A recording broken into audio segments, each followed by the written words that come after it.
If you slept away the morning, there are things that you would miss, like laughter from the kitchen, or a memory like this.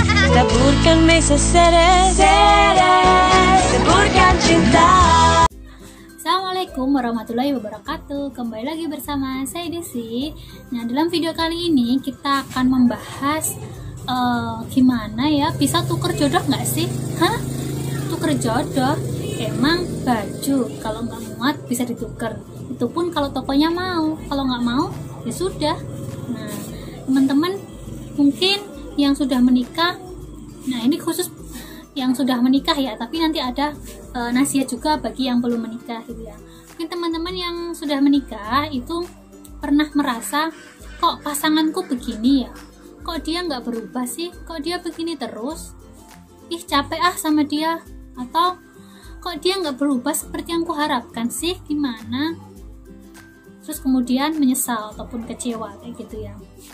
Nah, mungkin teman-teman juga pernah merasa lelah, capek sama pasangannya sendiri karena tidak sesuai harapan teman-teman semuanya gitu ya. Jadi boleh nggak kita tukar jodoh? Ya pasti nggak boleh. Kalau kita sudah menikah, kita mau tukar ke siapa gitu ya.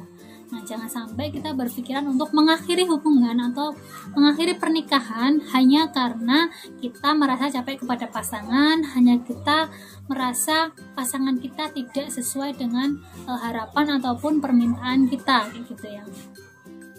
Jadi teman-teman, memilih pasangan itu kita harus sanggup untuk hidup bersamanya sampai tua, sampai surga gitu ya. Memilih pasangan itu kita harus siap menerima dia apa adanya. Meskipun kadang ada perilaku ataupun sesuatu yang mungkin tidak sesuai dengan harapan ataupun keinginan kita. Kita harus menerima sosoknya secara keseluruhan. Kita harus menerima kelebihan dan juga kekurangannya. Jangan sampai kita hanya fokus kekurangannya saja. Kita harus lihat kelebihannya dia. Kita harus lihat sisi positifnya dia kayak gitu ya. Jangan sampai dia punya kekurangan kemudian kita lebih-lebihkan, sehingga kalau tidak sesuai dengan keinginan kita, tidak sesuai dengan harapan kita, maka kita menyesal. Kita pengen udahan aja lah emang apaan udahan, pernikahan kok seperti itu kayak gitu. Jadi jangan sampai kita berpikiran untuk mengakhiri pernikahan hanya karena pasangan kita tidak sesuai apa yang kita inginkan. Nah, jadi teman-teman jangan berharap pasangan kita itu sesuai dengan harapan kita. Maksudnya jangan terlalu berharap dia sempurna, karena namanya manusia pasti ada kurang dan lebihnya. Kalau misalnya kita terlalu berharap dia seperti ini, dia seperti itu, kemudian kalau tidak sesuai dengan kita, kita akan kecewa, dan dia ataupun pasangan kita akan merasa sedih karena kita tidak menerimanya secara utuh gitu. Lalu apa yang harus kita lakukan? Misalnya pasangan tidak sesuai dengan apa yang kita inginkan, yang kita harapkan. Yang pertama, teman-teman harus bersabar dan juga menerima dia apa adanya. Kita harus bersyukur telah menikah dengannya.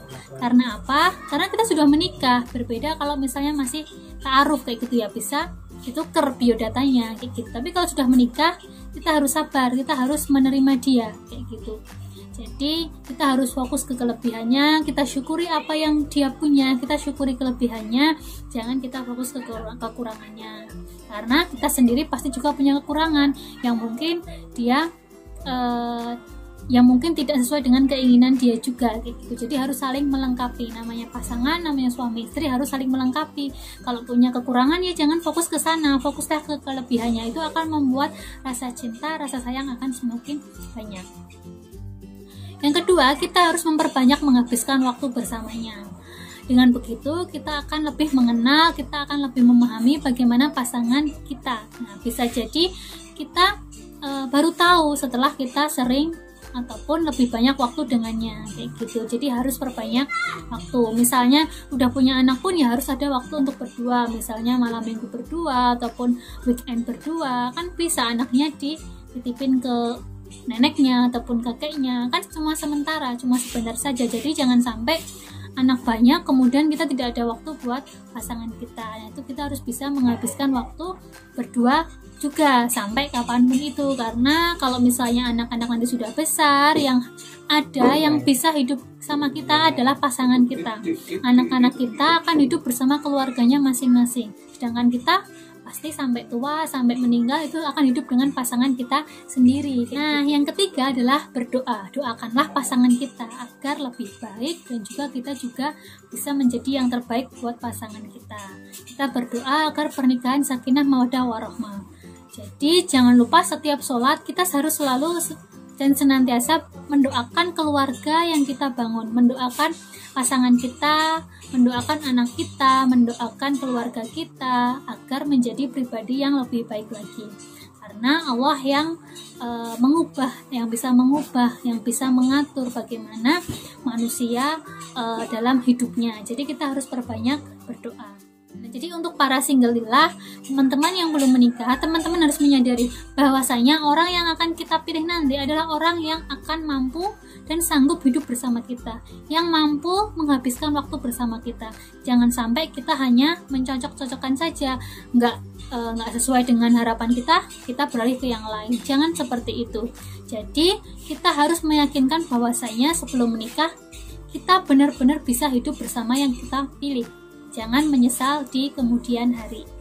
Jadi teman-teman harus pandai untuk memilih pasangan. Nah, mungkin itu saja yang bisa kita bahas hari ini, sedikit, semoga bermanfaat. Kita lanjutkan di next video. Jangan lupa like, comment, dan share-nya ya. Semoga bermanfaat dan menjadi amal jariah bagi teman-teman yang share kebaikan ini ke orang lain.